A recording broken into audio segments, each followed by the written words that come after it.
Hello students, तो next unit start करते हैं। Unit number 2, current electricity. इसमें फर्स्ट चैप्टर का नाम है इलेक्ट्रिक करंट एंड रेजिस्टेंस। तो सबसे पहले देखो करंट इलेक्ट्रिसिटी होती क्या है। जैसे पिछले यूनिट में क्या था, इलेक्ट्रोस्टैटिक्स हमने पढ़ी थी। उसमें हमने इलेक्ट्रोस्टैटिक्स को डिफाइन किया था कि जो वो ब्रांच ऑफ फिजिक्स होती है जिसमें हम चार्जेस को रेस्ट पे स्टडी करते हैं। ठीक है, तो यहाँ पे क्या है, देखो अगर चार्जेस मोशन में हो तो चार्जेस को मोशन में हम यहाँ पे स्टडी करेंगे। ठीक है, तो जिस ब्रांच के अंदर हम ऐसा करेंगे उसको करंट इलेक्ट्रिसिटी बोलते हैं।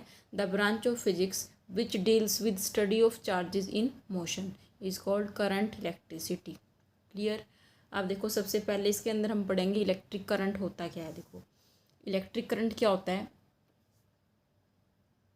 देखो हमें इतना पता है कि इलेक्ट्रॉन्स का फ्लो होता है तो करंट प्रोड्यूस होता है। ठीक है, यानी कि चार्ज फ्लो अगर कर रहा है टाइम के साथ तो उसको हम क्या बोलते हैं, electric current. Clear.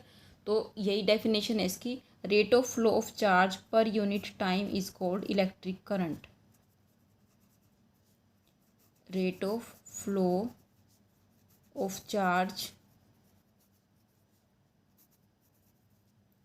Per unit time is called electric current. Okay, if q is the charge then current I is defined as I equal to charge upon time. I equal to क्या होता है, q by t. Okay, definition समझ आई। What is electric current. Charge upon time को क्या बोलते हैं, electric current. Clear. अब देखो जो करंट है वो क्या है, एक स्केलर क्वांटिटी है। ठीक है, स्केलर क्वांटिटी कैसे है ये, करंट इज स्केलर क्वांटिटी।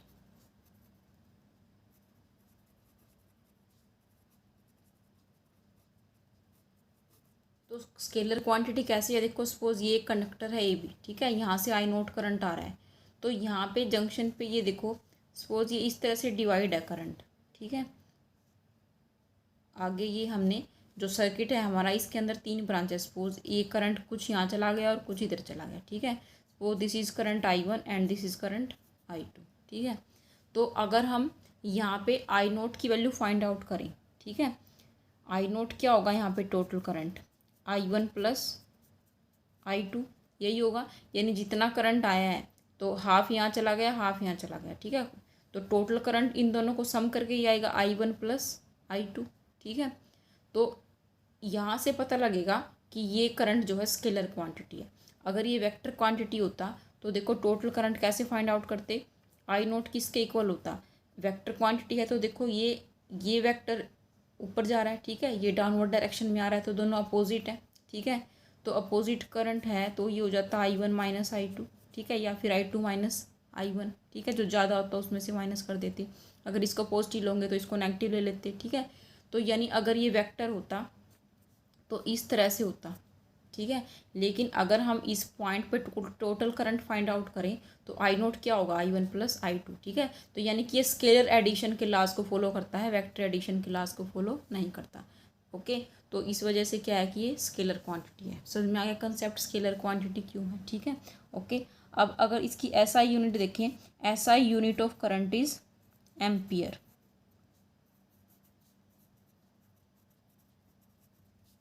क्या होती है, एम्पियर। करंट को मेजर कैसे करते हैं, एमीटर से मेजर करते हैं। ओके, और इसकी जो CGS यूनिट होती है, CGS unit of current is stat ampere.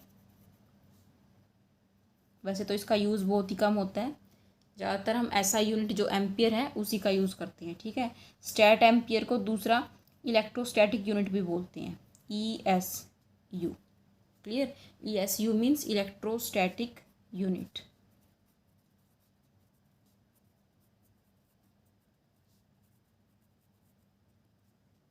Okay, electrostatic unit of current ये बोलते हैं। Clear, okay.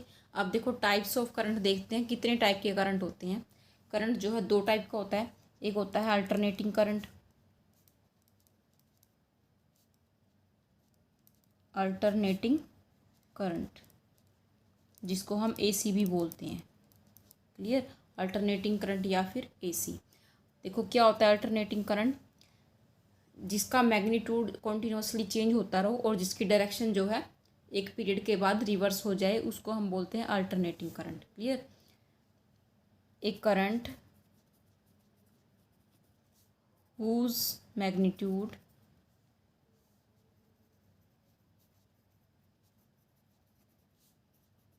changes continuously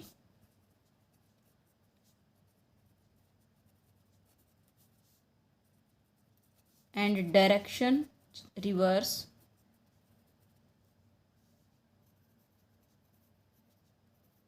periodically is called alternating current.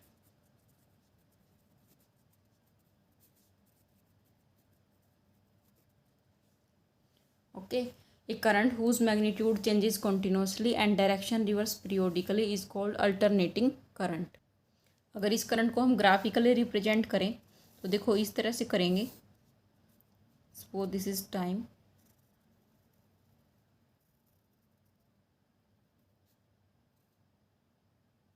इस तरह से इसको हम ग्राफिकली रिप्रेजेंट करते हैं।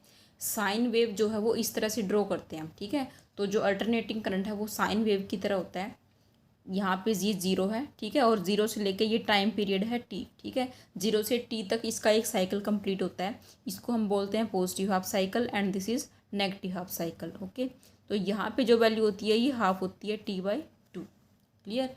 तो यहाँ पे देखो इसका जो मैग्नीट्यूड है वो चेंजेस कॉन्टिन्यूसली। कैसे? यहाँ पे देखो जीरो, ठीक है, फिर धीरे धीरे क्या कर रहा है, इंक्रीज़ कर रहा है, यहाँ पे मैक्सिमम हो गया, फिर डिक्रीज़ कर रहा है, ठीक है, यहाँ पे फिर ज़ीरो हो गया, फिर इंक्रीज़ कर रहा है, फिर यहाँ पे फिर से ज़ीरो हो गया। तो यहाँ पे क्या होता है, इसका एक साइकिल कंप्लीट हो गया। और डायरेक्शन रिवर्स पीरियोडिकली मीन्स देखो पहले ये पॉजिटिव डायरेक्शन है, फिर नेगेटिव, फिर पॉजिटिव, फिर नेगेटिव। तो ऐसे ही क्या होगा, इसकी जो डायरेक्शन है पीरियोडिकली जो है टाइम के साथ जो है रिवर्स करती रहती है। ठीक है, तो इसलिए इसको हम बोलते हैं अल्टरनेटिंग करंट। और बात है देखो अल्टरनेटिंग करंट के बारे में। अल्टरनेटिंग करंट की जो फ्रीक्वेंसी होती है वो 50 हर्ट्ज होती है। ठीक है, यहाँ पे इंडिया में जो इसकी फ्रीक्वेंसी है वो कितनी है, 50 हर्ट्ज। हर्ट्ज इसकी यूनिट है।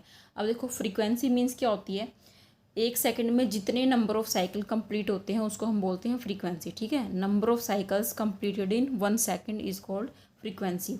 साइकिल्स मीन्स देखो यहाँ से साइकिल स्टार्ट होता है और टी पे इसका एक साइकिल कंप्लीट होता है। तो 50 हर्ट्ज फ्रीक्वेंसी होने का मीनिंग क्या है कि एक सेकंड में इस तरह 50 साइकिल कंप्लीट होते हैं। ठीक है, तो इस वजह से इसकी जो फ्रीक्वेंसी है वो कितनी हो जाएगी, 50 हर्ट्ज। ठीक है, यहाँ इंडिया में 50 हर्ट्ज है, कहीं और बाहर के कंट्री में अलग भी हो सकती है। ठीक है, यहाँ इंडिया में 220 वोल्ट पे 50 हर्ट्ज फ्रीक्वेंसी आती है। क्लियर? और देखो अल्टरनेटिंग करंट होता कहाँ पे है, जैसे ट्रांसफॉर्मर है। ठीक है, ट्रांसफॉर्मर क्या करता है, अल्टरनेटिंग करंट ही होता है। वहाँ पे हम अपने अप्लायंसेस को, जैसे टीवी फ्रिज चलते हैं, इन सबको क्या दे रहे हैं, ये अल्टरनेटिंग करंट होता है। ठीक है, और जो अल्टरनेटिंग करंट होता है इसका जो शॉक होता है, जो करंट लगता है वो अट्रैक्टिव नेचर का होता है, यानी चिपका लेती है लाइट। ठीक है, चिपक जाते हैं इससे। ठीक है, सेकंड होता है हमारा डायरेक्ट करंट। डायरेक्ट करंट या फिर DC, a current whose magnitude and direction remains same.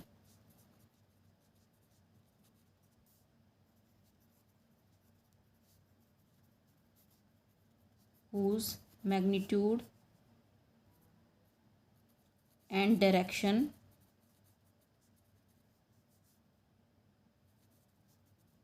do not change with time। ठीक है, या current whose magnitude and direction remains same is called direct current।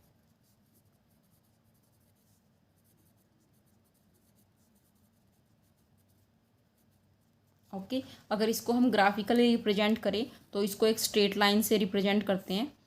Suppose this is time axis, तो यहाँ पे अगर हम डायरेक्ट करंट दिखा रहे हैं तो उसकी बिल्कुल ऐसे आएगी स्ट्रेट लाइन। ओके, तो इसका जो मैग्नीट्यूड है वो टाइम के साथ क्या रहेगा, सेम रहेगा। ठीक है, जो डीसी का जो शॉक होता है वो रिपल्सिव नेचर का होता है। ठीक है, यानी जो ज़्यादा खतरनाक कौन सा है, जो अल्टरनेटिंग करंट का होता है, ठीक है, क्योंकि इसका शॉक अट्रैक्टिव होता है और डायरेक्ट करंट का शॉक जो है वो रिपल्सिव होता है।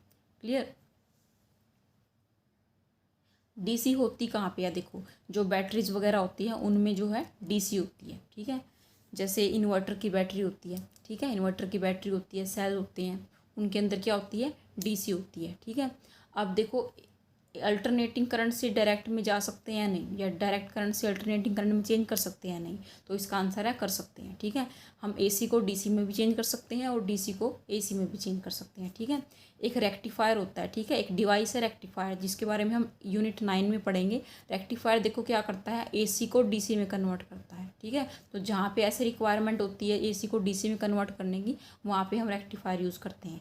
जैसे चार्जर वगैरह होती हैं, ठीक है, लैपटॉप के चार्जर होते हैं, फ़ोन के चार्जर होते हैं, वहाँ पे क्या होता है, हाई वोल्टेज की लाइट आती है, ठीक है, लेकिन उनमें क्या होता है, एक स्टेप डाउन ट्रांसफार्मर लगा होता है, तो उसकी वजह से क्या होता है, वो जो हाई वोल्टेज की लाइट है वो लो उसमें कम वोल्टेज में कन्वर्ट हो जाती है, ठीक है। स्टेप डाउन ट्रांसफार्मर क्या करता है, ट्रांसफार्मर का काम होता है हाई वोल्टेज से लो करना या फिर लो वोल्टेज से हाई कर देना, ठीक है। तो वो क्या करेगा, पहले इसको लो वोल्टेज में कन्वर्ट कर देगा, ठीक है, फिर आगे उसके अंदर क्या क्या लगा होगा, एक रेक्टिफायर लगा होगा, तो वो एसी को क्या कर सकता है, डीसी में कन्वर्ट कर देता है, ठीक है। और डीसी से एसी में भी जा सकते हैं।